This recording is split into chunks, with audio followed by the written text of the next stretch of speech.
Hello students आपण समस्त psychology honours class को स्वागत पिला माने वर्तमान वीडियो रे हम जानिबा आपण +3 साइकोलोजी ऑनर्स जो मानकर रही से कोर पेपर 5 बा मेजर पेपर 5 सर एठी आपण कहि देबा को चाहिबी अलगा सब ऑनर्स जो रही पॉलिटिकल साइंस हो आमर हिस्ट्री हो ओडिया हो समस्त आसो बास आपण मैंने चैनल को सब्सक्राइब करके रखी था जितेबाला भी आपर वीडियो आसो सर्वप्रथम तार नोटिफिकेशन आपण पाखे पहुँची पार किंतु आज आपर निहाती भाव में आसो ठीक अच्छे तेणु समस्त को आपर सांगसाथी डिपार्टमेंटर जो सांगसाथी मैंने रही समस्त को शेयर करके आम चैनल को समस्त सब्सक्राइब करके रखी था जितेबाला भी आसो सर्वप्रथम नोटिफिकेशन आपण पाखे पहुँची पार आ सियोर सर्ट वीडियो गुड़िक आप स्वतंत्र आसो जोटा कि आसंता काली आपर जो रही कोर पेपर 5 बा आमर मेजर पेपर 5 तार सिलेक्शन क्वेश्चन गुड़िक पूरा 100% सिलेक्शन क्वेश्चन गुड़िक जमी साइकोलोजी पिलाମାନଙ୍କୁ दिया सेमती आपंकर आसो ठीक अच्छे तो निहत भाव में आम आलोचना करिए पिलाମାନେ ये हूँ आपर 100 मार्क्स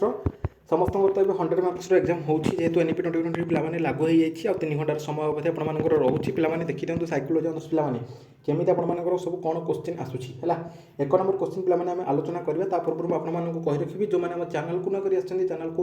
सब्सक्राइब कर दिंतु पाखे नोटिफिकेशन बटन को ऑल रे सेट कर दिंतु जहाँद्वारा कि जिते ए टाइप किसी इंपोर्टेंस अपडेट्स देवी सर्वप्रथम नोटिफिकेशन आपंकर पहुँची पार भिडियो मोस्ट इंपोर्टेंस रही +3 थर्ड सेमिस्टर साइकोलोजी ऑनर्स छात्र छात्री जो मैंने उत्कल यूनिवर्सिटी अंडर में जेकोसी डिग्री कॉलेज रे वर्तमान पढ़ुଛନ୍ତି +3 थर्ड सेमिस्टर चलती एक नंबर क्वेश्चन देखो केमती व्यक्ति संपर्क ज्ञान कि सूचना अर्जन कर प्रक्रिया को कौन कहुए 10 मार्क ठीक अच्छे 1 मार्कर 10टा प्रश्न रोज समस्त प्रश्नर उत्तर सठिक भाव में आपको लिखापी पड़ो प्रत्येक प्रश्न पिछा आपको 1 मार्क लेखा मिलूँ क्वेश्चन भी देखिए डैश जो गवेषणा पद्धति व्यवहार को प्रणालीबद्ध भाव में पर्यवेक्षण एवं लेखा जाए ताको डैश कहुए तापर देखो नेक्स्ट क्वेश्चन देला कौन नेक्स्ट क्वेश्चन देखिए डैश पद्धति कारण और परिमाण संपर्क जना पड़ी था क्वेश्चन नंबर डी देला कौन ना सहयोगमूलक व्यवहार को डैश बोली कहुए तापर नेक्स्ट क्वेश्चन देखिए साक्षात्कार साक्षात्कार देला कौन ना डैश साक्षात्कार रे साक्षात्कारी को प्रश्न बाछिबार स्वाधीनता थाए तापर क्वेश्चन देखिए कौन पूर्वाग्रह होउछि डैश प्रकार मनोभाव है तापर आमर कौन देखिए ना पूर्व गठित किंबा पक्षपातमूलक नकारात्मक मतामत को डैश कहुए तापर क्वेश्चन कौन देखिए ना दल में गवेषणा करने डैश पद्धति व्यवहार कराए तापर क्वेश्चन देखिए मनोभाव केबे डैश हो पारे मनोभाव केबे डैश हो पारे ना तापर क्वेश्चन देखिए कौन डैश मानव व्यवहार भल एवं खराब पार्श्व सहित संपर्कित तो पे ये आप साइकोलोजी ऑनर्स जो मान रही है मेजर पेपर 5 है तार सिलेक्शन क्वेश्चन गुड़िक आपण पूर्व मुझे आउ एबे देखी दिंतु ये गोटे क्वेश्चन आपर जोटा कि आपर किसी क्वेश्चन आसीपर तापर 2 मार्कर ये 9टी प्रश्न रोचे समस्त प्रश्नर उत्तर आपको सठिक भाव में लिखापी पड़ो प्रत्येक प्रश्न पिछा 2 मार्क आपको मिलूँ देखी दिंतु 2 मार्क आपर कौन कौन सब आसीपर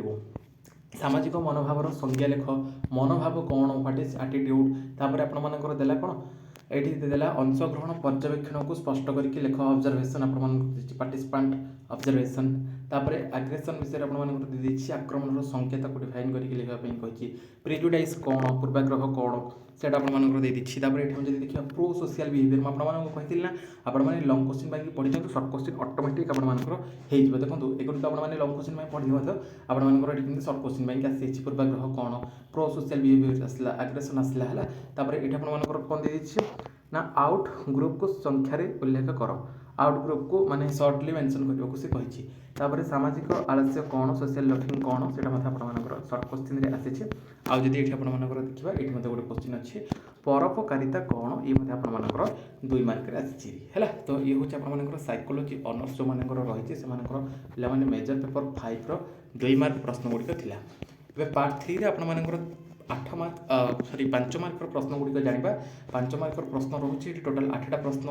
उत्तर आपको सठिक भाव में लिखापी पड़ो प्रत्येक प्रश्न पिछा 5 मार्क मिलूँ टोटाल आपंकर 40 मार्क प्रश्न रही देखा क्वेश्चन गुड़िक कौन कौन देखिए सोशल बिहेवियर से सेम का क्वेश्चन आपंकर आसे जोटा कि लंग क्वेश्चन आपने पढ़ीदे आपंकर है पूर्व कही तो से भाव में आपने पढ़ी थे निहत भाव में आसंता काली लिखिपारे है देखो ये देला कौन ना सोशल बिहेवियर सामाजिक आचरण कौन है तापर ये आपंकर कौन ना डिस्क्रिमिनेशन विभेदीकरण कौन है तापर नेक्स्ट क्वेश्चन देखिए कौन ना सोशल ଫାସିଲେସନ୍ ଆମର ଦେଲା କ'ଣ ନା ସାମାଜିକ ସହଜୀକରଣ କ'ଣ ହେଲା। ତାପରେ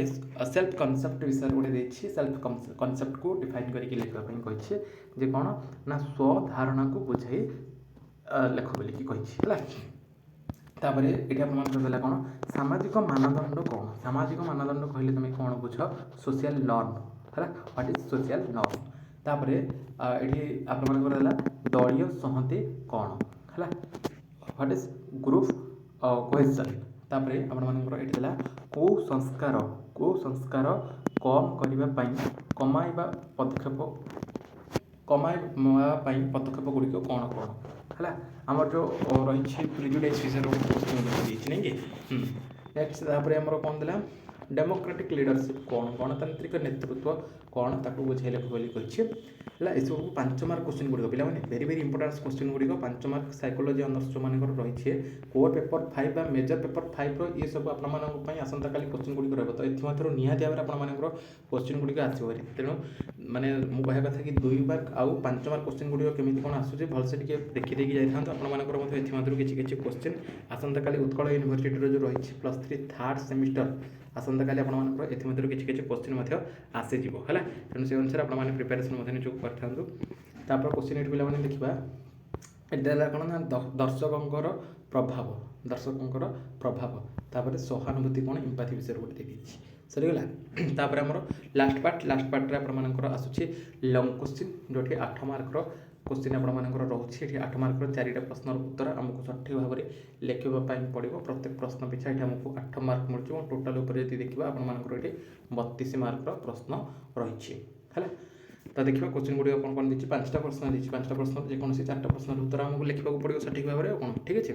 लिखा कौन अच्छी देखा क्वेश्चन गुड़िक 4 नंबर ए क्वेश्चन थी पे सामाजिक मनोविज्ञान प्रकृति लक्ष्य और परिसर माने 3टा जाक दे दी आपमती कही है nature goal and scope of social psychology है discuss the nature goal and scope of social psychology है। तो आपंकर केवल तार गोल दे स्कोप दे ना गोल एंड स्कोप दे ना नेचर एंड स्कोप दे ना नेचर एंड गोल्स दे जहाँ दे से अनुसार आपने लिखे 8 मार्क पाई क्यों ठीक अच्छे ओके। तो देखा कौन देखिए describe the nature characteristics and function of attitudes यहाँ देखो 3टा जाक मिसेक दे जेहतु 8 मार्कर पिला प्रश्न गुड़िक आसुचे तेनाली 3टा जाक मिसेक से दे दूसरी है बेले एमती देदेव। तो 5 मार्कर केमती आसो केवल function of attitudes characteristics of attitudes है नेचर ऑफ एटीट्यूड्स आसपार 5 मार्कर यदि 8 मार्कर आसे 8 मार्कर एमती कौन 3टा जाक दे दी तो आपर केमती आसो 3टा जाक आसपार ना nature and characteristics of attitude आसपार ना characteristics and function of attitudes ना केवल फंक्शन ऑफ एटीट्यूड कि केवल सॉरी कैरेक्टरिस्टिक्स ऑफ एटीट्यूड एमती आपर आसपार जे मनोभाव प्रकृति वैशिष्ट्य और कार्यर स्वरूप वर्णना कर 3टा जाक पढ़ी देखिए जोटा क्वेश्चन आसीटा लिखिए कौन ठीक अच्छे फंक्शन जब आसला फंक्शन लिखिए कार्य कैरेक्टरिस्टिक्स तार वैशिष्ट्य लिखिए नेचर तार प्रकृति गुड़िक लिखिए है जा क्वेश्चन कौन दीजिए describe the structure formation and function of A group आमर जो ग्रुप रही गोष्ठी संरचनार कौन तार स्ट्रक्चर आउ फॉर्मेटिंग तार कार्यावली माने गठन और कार्यावली की वर्णना करके लिख बोलिक कहीदेला है वेरी इंपोर्टेंट क्वेश्चन ये सब आपको जब पढ़ी जी काली निहाती भाव में लिखिपारे ये 32 रु आपर जमी 30 मार्क रही सियोर पूरा। तापर देखा नेक्स्ट क्वेश्चन कौन दी एग्रेसन विषय देता एग्रेसन विषय पे कौन दी ना explain aggression mention the causes and method to control aggression आक्रमणात्मक मनोभाव को व्याख्या करके लिखापी कही एक्सप्लेन करके लिखापी कही एग्रेसन को तापर देता कौन ना mention the causes and method to control aggression ताको केमती कंट्रोल आउ करिपरिबा यार कारण यह नियंत्रण करिवार पद्धति गुड़िक विषय उल्लेख कर कॉजेस देला ताको केमती तार कंट्रोल केमती करिबा तार मेथड्स गुड़िक लिखापी कही कार एग्रेसन आक्रमणात्मक मनोभाव सरीगला ये मतलब वेरी इंपोर्टेंट क्वेश्चन आपंकर निहाती भाव में क्वेश्चन आसीज। लास्ट क्वेश्चन पे रही साइकोलॉजी ऑनर्स जो रही मेजर पेपर 5 आपर सोशल साइकोलॉजी जो रही तो तार last question 8 marker long question जानवा कौन देखिए लीडरशिप विषय पे discuss leadership types and explain characteristics of a good leader ନେତୃତ୍ୱର ବିଭିନ୍ନ ପ୍ରକାର ବିଷୟରେ ଆଲୋଚନା କର ଏବଂ ଜଣେ ଭଲ ନେତାଙ୍କର ଗୁଣଗୁଡ଼ିକ ବ୍ୟାଖ୍ୟା କର। ମାନେ ଏଠି ଦେଖନ୍ତୁ ପିଲାମାନେ 8 ମାର୍କ କ୍ୱେଶ୍ଚିନ୍ରେ କ'ଣ ହେଉଛି ନା ମର୍ଜ କରିକି କ୍ୱେଶ୍ଚିନ୍ ଦେଉଛି ହେଲା। ଲିଡରସିପ୍ର ଟାଇପ୍ସ ଇଏ ଗୋଟେ ହେଇପାରିବ question, characteristics of A good leadership ହେଇପାରିବ ଗୋଟେ କ୍ୱେଶ୍ଚିନ୍, କିନ୍ତୁ ସେଇଠି କ'ଣ ମର୍ଜ କରିକି କ୍ୱେଶ୍ଚିନ୍ ଦେଇଦେଉଛି। ତ ଆପଣମାନେ ଯଦି 5 ମାର୍କ ପାଇଁକି ଦୁଇଟା ଯାକ ପଢ଼ି ଦେଇଛନ୍ତି ବଢ଼ିଆ ହେବ, କିଛି ଅସୁବିଧା ନାହିଁ। ଆପଣମାନଙ୍କର ମର୍ଜ କରିକି କ୍ୱେଶ୍ଚିନ୍ ଆସିଲେ ମଧ୍ୟ ଲେଖିପାରିବେ, ଯଦି ସିଙ୍ଗଲ କ୍ୱେଶ୍ଚିନ୍ ମଧ୍ୟ ଆପଣମାନଙ୍କର ଆସେ ତାହେଲେ ମଧ୍ୟ ଆପଣମାନେ ଲେଖିପାରିବେ। ঠিক ଅଛି। ତ ଇଏ ଥିଲା ଆପଣମାନଙ୍କର ସାଇକୋଲୋଜି ଅନର୍ସର କୋର୍ ପେପର 5 ବା ମେଜର ପେପର 5 ଆପଣମାନଙ୍କର ଯେଉଁ ରହିଛି social psychology fundamentals of social psychology ତାର କ୍ୱେଶ୍ଚିନ୍ ପେପର। ଆସନ୍ତାକାଲି ପାଇଁକି ଉତ୍କଳ ୟୁନିଭର୍ସିଟିର ଯେଉଁ ଆପଣମାନଙ୍କର ଏକ୍ଜାମ୍ ରହିଛି ସମସ୍ତେ ଏଇ କ୍ୱେଶ୍ଚିନ୍କୁ ଟିକେ ଦେଖିଦିଅନ୍ତୁ, ସବୁ ସାଙ୍ଗସାଥିମାନଙ୍କ ପାଖକୁ ପିଲାମାନେ ଟିକେ ସେୟାର କରିଦିଅନ୍ତୁ, ଯାହାଦ୍ୱାରା କି ସେମାନେ ମଧ୍ୟ ଜାଣିପାରିବେ। ଆପଣମାନଙ୍କ ମନରେ ଯଦି ଆଉ କିଛି ଡାଉଟ୍ ରହିଛି ଆପଣମାନଙ୍କର ଫଣ୍ଡାମେଣ୍ଟାଲ୍ସ ଅଫ୍ ସୋସିଆଲ ସାଇକୋଲୋଜିକୁ ନେଇକି, ତାହେଲେ এই ଭିଡ଼ିଓର କମେଣ୍ଟ ସେକ୍ସନରେ ଆପଣମାନେ କମେଣ୍ଟ କରିବେ, ରିପ୍ଲାଏ ମୁଁ ନିହାତି ଭାବରେ ଦେବି। ସେଇ ରିଲେଟେଡ୍ କ୍ଲାସ୍ ଏବଂ ଭିଡ଼ିଓ ମଧ୍ୟ ଆପଣମାନଙ୍କ ପାଇଁ ଆଣିବି।